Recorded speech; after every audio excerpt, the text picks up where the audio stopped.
సూరతుల్ ఫాతిహాలోని 3వ ఆయత్ మాలికి యౌమిద్దీన్. ప్రతి విశ్వాసికి ఎంతో ధైర్యం, ఎంతో స్థైర్యం కలగజేసి, ఎంతో భరోసానిచ్చే ఆ దైవం యొక్క అభయహస్తం అందించే ఒక గొప్ప మహనీయమైన ఆయత్. ఈ ప్రపంచంలో అన్యాయం, అక్రమాలకు బలైపోయిన ప్రతి వ్యక్తికి దృఢమైన న్యాయం అందించే ఒక దృఢ సంకల్పమైన ఆయత్. దీని గురించి ఈరోజు ఇస్లామిక్ హ్యాబిట్స్, ఇస్లామీయ అలవాట్లలో 5వదైన మాలికి యౌమిద్దీన్, భరోసా, స్థైర్యంగా ఎలా ఉండాలనేది నేర్పించే ఈ బ్రహ్మాండమైన ఆయత్తు గురించి కూలంకషంగా అర్థం చేసుకునే ప్రయత్నం చేద్దాం.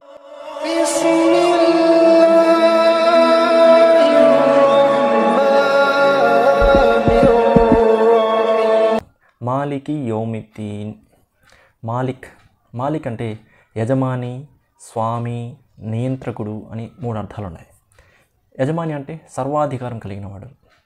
స్వామి అంటే కూడా సాధారణంగా యజమానినే స్వామి అని అంటారు. అంటే తాను సర్వాధికారం కలిగిన వాడిని స్వామి అంటారు. ఫర్ ఎగ్జాంపుల్, మనం భూస్వాములు అంటాం. దేనికి భూస్వాములు? భూమికి యజమానుల్ని భూస్వామి అంటారు. కాబట్టి ఇక్కడ స్వామి అన్నా కూడా యజమానికి పర్యాయపదంగా వాడతాం. కాబట్టి స్వామి, యజమాని, నియంత్రకుడు, దాన్ని కంట్రోల్ చేసేవాడు కూడా. అధికారం మాత్రమే కాదు, దాన్ని కంట్రోల్ చేసేవాడు కూడా. సపోజ్ మనం చూస్తూ ఉంటాం కదా, మన లైఫ్లో అధికారం ఉంటుంది కానీ కంట్రోలింగ్ మాత్రం వేరే వారి చేతిలో ఉంటుంది కదా. ఇలాంటి సిచ్యువేషన్లో ఇది ఆ కంట్రోలింగ్, ఈ అధికారం రెండూ కూడా ఆయన దగ్గరే ఉన్నాయి అంటూ నొక్కి చెబుతున్నాడు అన్నమాట ఇక్కడ అర్థం. వ్యాకరణపరంగా మనం చూస్తే మాలిక్ని మాలికీగా ఉంది. అంటే యజమాని, దేనికి యజమాని అంటూ మనకు స్పృశిస్తున్నాడు అనమాట.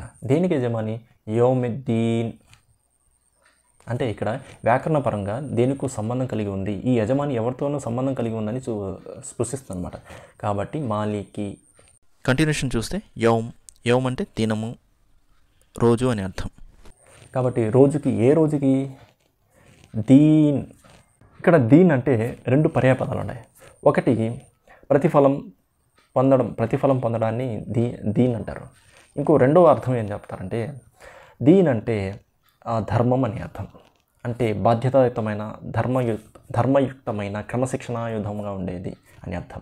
అంటే ఇక్కడ మనం ఈ 2 అర్థాలను చూసుకుంటే, ఒకటి ప్రతిఫలాల దినానికి ఆయన యజమాని అని, రెండవది ఈ దీన్, ఈ మన ధర్మానికి కూడా ఆయన యజమాని. అంటే ఈ ధర్మం ఊరికే వచ్చింది కాదు, ఆయన ధర్మయుక్తంగా, ఆయన ప్రసాదించింది, ఆయన కంట్రోల్లో ఉంది అని మనల్ని ఎంతో స్పృశిస్తున్నాడు.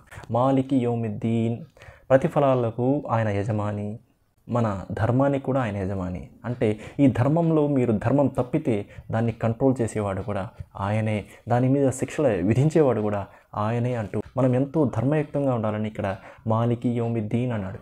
అంటే ధర్మానికి, నేను ప్రసాదించిన ఈ ధర్మానికి కూడా కంట్రోల్లో నేనే, దానికి యజమానిని నేనే. మాలికి యౌమిద్దీన్ ఇంకో అర్థంలో చెప్పాలంటే, మీరు చేసుకున్న కర్మలకు ప్రతిఫలాన్ని ఇచ్చేవాడిని కూడా, దాన్ని కంట్రోల్ చేసేవాడిని కూడా నేనే అంటూ చెప్తున్నాడు.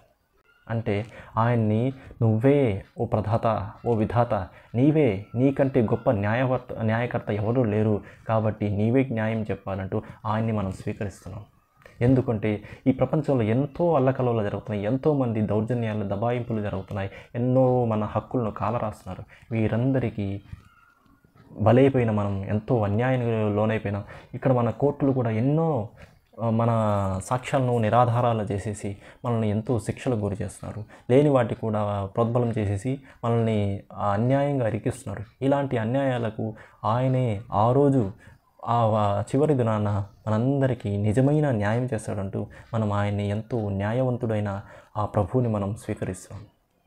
ఇంకోటి, ఈ ధర్మంలో ఎంతో ధర్మయుక్తంగా బతకాలని మన కర్మలను ఆయన కంట్రోల్ చేస్తాడంటే, అంటే మనం చేసిన ఈ తప్పిదాలను ఆయన శిక్షిస్తాడు, ఆయనే తీర్పు చెప్తాడు. నువ్వు చేసింది తప్పు కాబట్టి నీకు ఫలానా శిక్ష విధించబోతున్నాను అంటూ ఆయన్నే మనం స్వీకరిస్తున్నాం. నీకు ఎలాంటి భయం లేదు నా భక్తుడా, నిస్సందేహంగా ఎలాంటి నిరాశ, నిస్పృహలకు కుంగిపోకుండా మంచి కార్యాలను ముందడుగు వేస్తూ ఉండు. నీకు ఎలాంటి ఆటంకాలు జరిగినా, నీ మీద ఎలాంటి బలాత్కారాలు జరిగినా, బలవంతాలు జరిగినా, ఎలాంటి అన్యాయాలు జరిగినా నీకు నేనున్నానంటూ భరోసానిస్తున్నాడు. ఇలాంటి అద్భుతమైన ఆయతని మనం ఎంత తనివి తీరా చదవాలనిపిస్తుంది. దీన్ని మనం ఎందుకు దీన్ని అలవాటుగా చేసుకోం? దీన్ని పదే మనం గుర్తు చేసుకుంటే మనకు ఎనలేని ధైర్యం, స్థైర్యం మనకు వస్తాయి. చెడు కార్యాలు ఎల్లప్పుడూ మన దరికి చేరవు. ఎల్లప్పుడూ మంచి కార్యాలతోనే ముందడుగేస్తాం, తద్వారా మనం మంచి ఫలితాలను పొందుతాం, తద్వారా మనకు మంచి ఔన్నత్యం పొందుతాం అంటూ ఎంతో భరోసాని, ధైర్యాన్ని ఇస్తున్నాడు ఇక్కడ దైవం. కాబట్టి సోదరులారా, మనం ఆ దైవం చెప్పి ఈ మాటను మన అలవాటుగా చేసుకోవాలి. దీన్ని పదే పదే మన ఉచ్చారణలో పెట్టుకుని ఆయన్ని మనస వాచ కర్మన ఆయన్ని న్యాయమూర్తిగా స్వీకరించాలి. ఆయన ఉన్నాడు, మన మీద బలాత్కారాలు జరిగితే, బలవంతాలు జరిగితే ఆయన శిక్షిస్తాడు. అదేవిధంగా మనం తప్పులు చేస్తే ఆయన పరమశిక్షను విధిస్తాడు. ఆ కోణంలో కూడా మనం ఆలోచించాలి. ఏదో ఎవడు చూడటం లేదు కదా అని మనంతట మనం తప్పిదాలు చేసుకుంటూ వెళ్ళిపోతే ఆ రోజు ఉండేది ఆ ప్రభువే. ఆ ప్రభువు నిన్ను తీసుకుని అధమస్థితిలో పడివేయబోతున్నాడు, పరమ నీచమైన శిక్షలు విధించబోతున్నాడు. కాబట్టి సోదరా, ఈ మాటలు నీ మనసులో దించు, తద్వారా మంచి కార్యాలను పెంచు.